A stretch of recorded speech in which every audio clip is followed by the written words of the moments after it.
Market আজ কিরকম trap করেছে এবং এই ট্র্যাপ থেকে আমরা কিভাবে বাঁচবো এবং আগামী দিনে কি প্ল্যান হতে পারে সেই নিয়ে আলোচনা করবো। তো ওয়েলকাম টু ট্রেড উইথ শঙ্খ। প্রতিদিনের মতো আমরা নিফটি অ্যানালিসিস করবো, নিফটি ইন্টারডে প্ল্যান করবো এবং কোন দিকে ভালো মুভ হতে পারে এবং আগামী দিন কোন কি রকম ক্যান্ডেল বানাতে পারে সেই নিয়ে আলোচনা করবো। তো ফার্স্ট আমরা দেখবো ডেলি ক্যান্ডেল। ডেলি ক্যান্ডেল কি ছিল? ডেলি ক্যান্ডেল আমরা বলেছিলাম যে কাইন্ড অফ একটা ইনসাইড ক্যান্ডেল বানিয়েছে। ইনসাইড ক্যান্ডেলের হাই যদি ব্রেকআউট করে তাহলে কিন্তু আচ্ছা খাসা মুভ পাবো। কিন্তু মার্কেট কি করেছে? Market kind of liquidity sweep যেটাকে বলি। তো মার্কেট এখান দিয়ে কিন্তু কাইন্ড অফ হাইটা ব্রেক করেছে, দেন কিন্তু আবার কিন্তু এখানে এসে ক্লোজিং দিয়েছে। অতএব মার্কেট আবার কাইন্ড অফ ইনসাইড ক্যান্ডেলের মধ্যে তৈরি হয়েছে। তো এটা কি? এটা একটা রেঞ্জ মার্কেটের। এই রেঞ্জের মধ্যে কিন্তু মার্কেট ঘোরাফেরা করছে। অতএব মার্কেট কিন্তু এই রেঞ্জের মধ্যে যতক্ষণ ঘোরাফেরা করবে ততক্ষণ কিন্তু মার্কেটের আচ্ছা খাসা মুভ পাওয়া যাবে না। মার্কেট যতক্ষণ না এর ব্রেকডাউন অথবা ব্রেকআউট করছে ততক্ষণ কিন্তু আচ্ছা খাসা মুভ পাওয়া যাবে না। ঠিক আছে? তো আমাদের এখন প্ল্যান কি থাকবে? আমরা যদি 75 মিনিট দেখি, মার্কেট কিন্তু কাইন্ড অফ সাইডওয়েজ। কি রকম সাইডওয়েজ?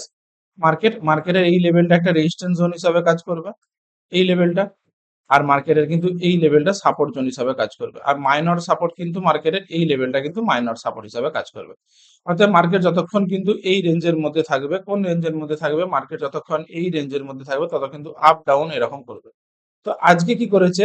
কালকে যদি আমরা হাই দেখি, কালকের হাই কিন্তু এইটা ছিল। এটা কি করেছে? ফার্স্ট আওয়ারে কিন্তু একটা বিগ বুলিশ ক্যান্ডেল বানিয়ে কিন্তু ব্রেকআউট করেছিল, কিন্তু কাইন্ড অফ ব্রেকআউট ফেল করে দিয়েছে।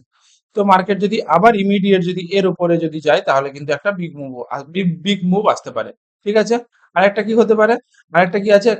প্রিভিয়াস ডে লো, মানে আজকের যে লো আর আগের দিনের লো কাইন্ড অফ সেম। তো এই লোটা যদি ব্রেকডাউন করে তাহলে কিন্তু মার্কেট কিন্তু একটা বিগ মুভ করতে পারে। কেন বিগ মুভ করতে পারে? তার কারণ মার্কেটের স্ট্রাকচার কি? মার্কেটের 1 আওয়ার স্ট্রাকচার কিন্তু ডাউন। এই যে মার্কেট এখান থেকে ফল করেছিল, পুল ব্যাক দিয়েছে, আবার কিন্তু এই ফলটা কন্টিনিউ করতে পারে। ঠিক আছে? তো কালকের জন্য আমাদের প্ল্যান কি থাকবে? এটা তো আমরা ওভারঅল প্ল্যান দেখলাম। কালকের জন্য আমাদের প্ল্যান কি থাকবে? আমরা যদি 15 মিনিট স্ট্রাকচার দেখি তাহলে বুঝতে পারবো মার্কেটের স্ট্রাকচার কিন্তু ডাউন। তো কি এবারে মার্কেট যদি এই রেঞ্জের মধ্যে থাকে, এই রেঞ্জের মধ্যে, তাহলে কিন্তু মার্কেট সাইডওয়েজ থাকবে। আর যদি এই রেঞ্জ যদি ব্রেকডাউন করে তাহলে কিন্তু মার্কেটের ওভারঅল স্ট্রাকচার কিন্তু 23,800, তখন কিন্তু আর 23,800 সাপোর্ট হিসাবে কাজ করবে না। তখন কিন্তু আরো নিচের লেভেল আমাদের অবধি কিন্তু ওপেন থাকবে। সেই নিচের লেভেলটা অবধি কোথায় আছে? এই 23,500-600 অবধি কিন্তু আমাদের আগামী দিনে প্ল্যান আমরা দেখতে পাচ্ছি। ঠিক আছে?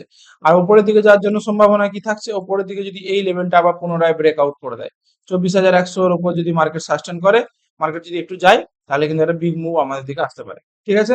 এখন আমরা কি করব? যতক্ষণ না এই রেঞ্জ ব্রেকআউট ব্রেকডাউন হচ্ছে ততক্ষণ কিন্তু আমরা স্ক্যালপিং করব। এখান থেকে ছোট মুভ দেখবো, দেন আবার কিন্তু সেখান থেকে একটা আমরা ছোট ছোট মুভ আমরা চেষ্টা করব। বড় মুভ এখন কিন্তু আমরা আনএক্সপেক্টেড করছি।